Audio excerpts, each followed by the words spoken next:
Very good morning, children. I hope you all are doing well. So, we are here. We are starting our next chapter, that is teeth, ears, and the hair of animals. Okay. We all know that there are varieties of animals found on the earth. Okay. Just insects, mammals, reptiles, and wild animals, pet animals, domestic animals. So, there are n number of animals, and there are varieties of animals which are found on our earth. हमें पता है if we are moving on a road तो आपको आपके आसपास ही बहुत सारे animals देखने को मिलेंगे, जैसे dog, cow and so on. Birds भी आपको सुबह सुबह मॉर्निंग में चर्पिंग उनकी सुनाई देती है, तो आपको बहुत सारे एनिमल्स दिखते हैं। So that means they are also living beings and they also required food and water to live and to grow. Okay, so in this chapter we are going to learn about their teeth, their ears and their hair. Okay, अलग अलग animals के according उनके features होते हैं, उनके food habits होते हैं, उनके size, structures and everything is different depending upon the climatic conditions और weather. Okay, if we are living in India तो यहाँ का क्लाइमेटिक कंडीशंस और वेदर कैसा है? मॉडरेट है, ना ही ज़्यादा कोल्ड है और ना ही ज़्यादा हॉट है। So we are living in a moderate country. Okay, now moving to Africa. Africa is a very hottest country, तो वहाँ का क्लाइमेट हमेशा कैसा रहता है? गर्म। सो वहाँ के जो लोग रहते हैं वो उनका टेम्परेचर, बॉडी टेम्परेचर वैसा ही रहता है। So it depends upon the climatic conditions. Same happens with the animals. Animals के साथ में भी सेम ही होता है। ओके, जैसा वहाँ के जिस प्लेस और जिस रीजन को एनिमल्स बिलोंग करते हैं वो क्लाइमेटिक कंडीशंस उनकी बॉडी पे, उनके structure, size, structures and features पे इनडायरेक्टली और डायरेक्टली इफेक्ट करते हैं। Okay, so on page number 56 it is given, we'll start reading the first paragraph which is given below the orange box. Okay, let's just read. There are different types of animals found on the earth. Different animals have different features. The features of animals depend on their food, the place and the climatic conditions they live in. Let us learn about some of the features of different animals. और इसी तरह हम अपने animals की बात करेंगे, उनके क्या features हैं, क्या habits हैं और उनका क्या साइज एंड स्ट्रक्चर है। Okay, so let's just start with the first paragraph. Teeth of animals. Animals के टीथ, उनके दांत कैसे होते हैं, स्ट्रक्चर कैसा होता है, साइज कैसे होते हैं और टेक्सचर कैसा होता है। So let's just learn about something their teeth. Okay, like all other living beings animals also need food in order to survive. जैसे कि मैं आपको पहले भी बता चुकी हूँ, we all living beings required food for growth and for energy. Okay, they eat different types of food in different ways. The manner of eating and choice of food depends upon the type of tooth an animal has. उनका खाना भी उसी पे depend करता है कि उनके teeth कैसे हैं, तो वो मोस्टली उसी टाइप का खाना प्रेफर करते हैं जैसे उनके टीथ रहते हैं। Okay, different animals have different types of teeth according to their food habits. Okay, उनके फूड हैबिट्स के हिसाब से उनका खाना होता है। सो वो स्टार्टिंग से ही वैसा खाना प्रेफर करते हैं till the end of their life. Okay, now the first paragraph we have is animals that tear, grind and chew their food. जो खाना चबाते हैं, जो एनिमल्स चबाते हैं, च्यू करते हैं food, we are going to learn about that.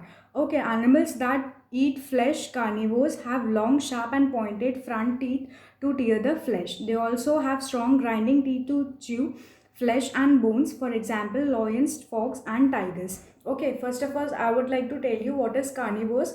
Carnivores are those animals are flesh eating animals जो सिर्फ मीट और ये सब मीट और एंड फ्लैश प्रेफर करते हैं अपने खाने में। So these animals are called carnivores.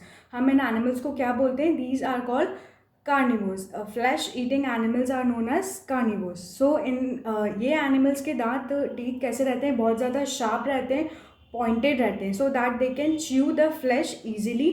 Okay, they also have strong grinding teeth to chew flesh and bones. और हड्डियाँ भी इसी टीथ की हेल्प से वो च्यू करते हैं और अच्छे से खाते हैं। So these animals are lions, tigers and fox. Okay, now coming to the next is animal that eat grass and swallow their food. Grass eating animals.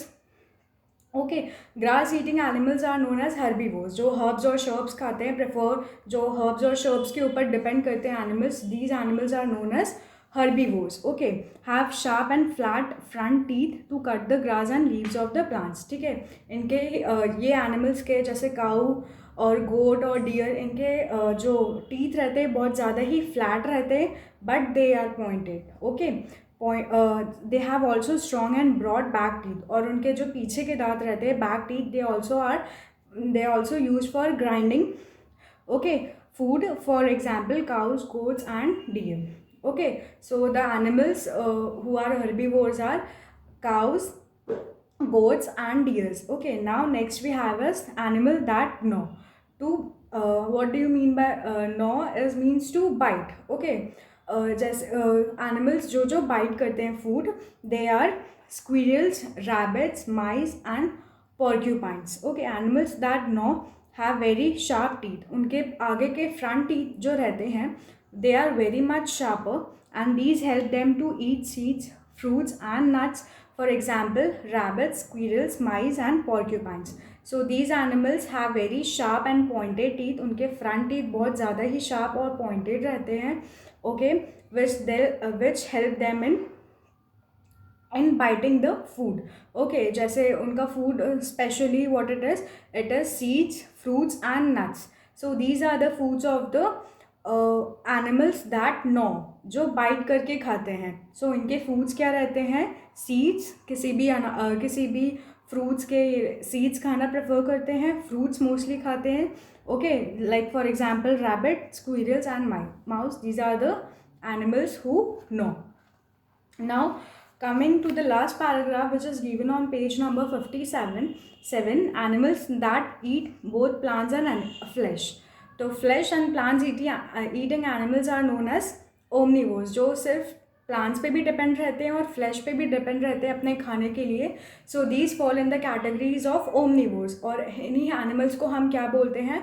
These animals are known as omnivores. Okay, animals that eat both plant and flesh of other animals, omnivores like humans and bear, have sharp teeth in front and flat at the back.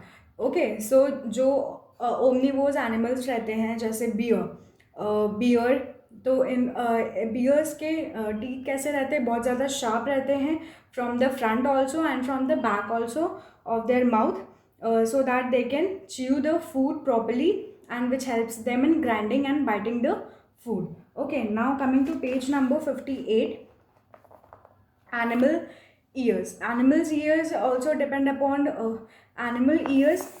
It is one of the most important sense organs in our body which helps in hearing. लेकिन animals के जो ears रहते हैं, besides hearing they also help us in various, they have other functions also which help them in their surroundings. Okay, like अगर कोई danger होता है, so they get to know with the help of their ears. Okay, if someone is trying to attacking them or trying to hurt them, so उन्हें किसकी help से पता चलता है? Just because of their ears. Okay, ears are one of the most important sense organs in animals. Size and shapes. अब अलग अलग different animals का different size होता है, उनका shape होता है ears का. Okay, that keeps varying. Okay, for example elephants you might have seen कितने बड़े ears रहते हैं elephants के, लेकिन they have huge triangular ears. और उनके ears कैसे रहते हैं? बहुत ज़्यादा in a triangular shape. Okay, have flapped their ears almost together. They keep their body cool. Okay, उनके जो ears रहते हैं वो उससे flap करते हैं, मतलब ऐसे हिलाते हैं in this way so that they can keep their body cool, और उससे अपनी body वो ठंडी रख सके. Okay, वो उनकी जो flapping करने से, ears की flapping करने से उनकी body का temperature बहुत ज़्यादा ही ठंडा रहता है, बहुत ज़्यादा ही cool रहता है. So they do flapping of the ears. Okay, the size of the elephant's ear tells us about the place or the region it belongs to. अब हमें ears जो elephants के ears देख के हम पता कर सकते हैं कि ये कौन सी place को और कौन सी region को belong करता है. Suppose in our book example is given, अगर elephant जो है वो Africa place को belong करता है, तो that means he has very big ears. Okay, अपनी heat को कम करने के लिए they keeps flapping their ears, as I have told you. And Asia के जो elephants रहते हैं, they have very small ears, so they can African, I'll read you. Asia is comparatively a cooler region, therefore Asian elephants have small ears. और Asian के जो elephants रहते हैं उनके ईयर्स बहुत ज़्यादा स्मॉल रहते हैं कंपेयरिंग टू अफ्रीका. अफ्रीका बहुत ज़्यादा ही हॉट कंट्री है, तो वहाँ के जो एलिफेंट्स रहते हैं वहाँ उनके ईयर्स बहुत ज़्यादा ही बड़े रहते हैं, so that they can cool their body temperature or their body with the help of their flapping their ears.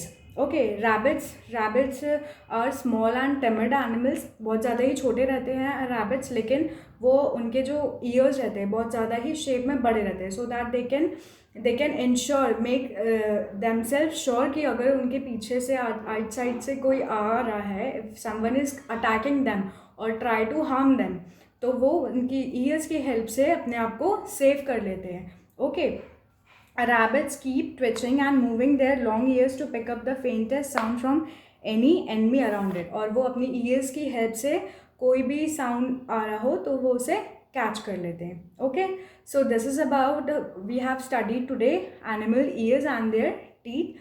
Different types of teeth and structures. It keeps varying depending upon the size and the food habits and the climatic conditions of the animals. Our last topic is all about ears of birds and animal hair, that we are going to discuss in the next classes. So this much for today. Thank you, children.